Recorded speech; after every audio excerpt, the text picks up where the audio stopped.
The reality is a lot of physical therapists are financially broke. And in the title of this video, I said they're broke by choice, not by chance. Let's talk about that. Let's go through some of the reasons why so many physical therapists are struggling financially in 2024 and what you can do to avoid some of those pitfalls. The elephant in the room when we're talking about struggling financially, especially for new grad physical therapists, is of course student debt. When I went through physical therapy school, I started in 2003, graduated in 2005. I didn't have any debt. I went to a state school. I actually went down in South Florida, FIU.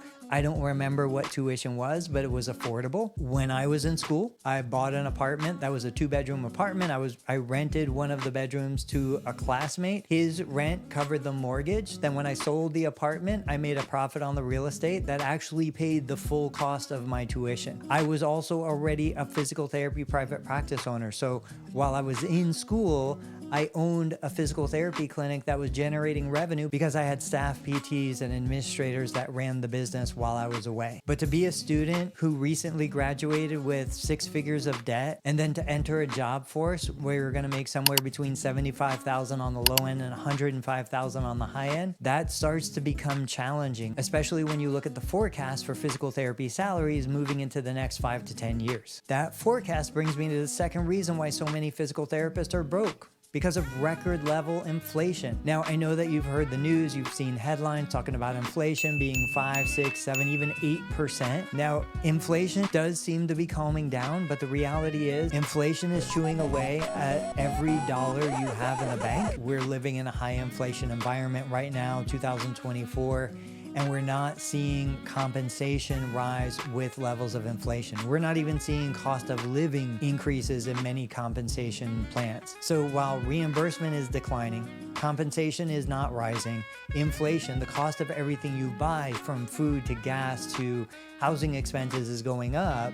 That is by default causing many physical therapists to struggle financially. They're paying off their student loans, they're paying off their car payments, their mortgage, they're trying to put their children through school. And at the end, they're earning the same or less, but everything is costing more. And then the final reason, I think probably the most impactful reason why so many physical therapists are struggling, whether you're a self-employed, a private practice owner, or a W-2 staff therapist working for an organization, we are working for and working in failing business models.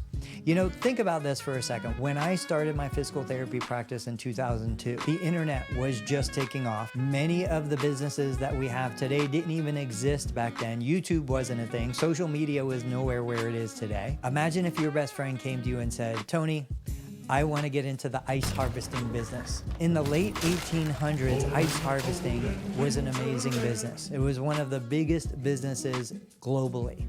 But today, with refrigeration and freezers, nobody is ice harvesting. To think that therapists are still trying to make business models work that worked in the 70s and in the 80s, they are not the same business models that are going to work in the 2020s. So if you're working for a failing business model, no matter how good you are, no matter how hard you work, you're never going to have the opportunity for growth.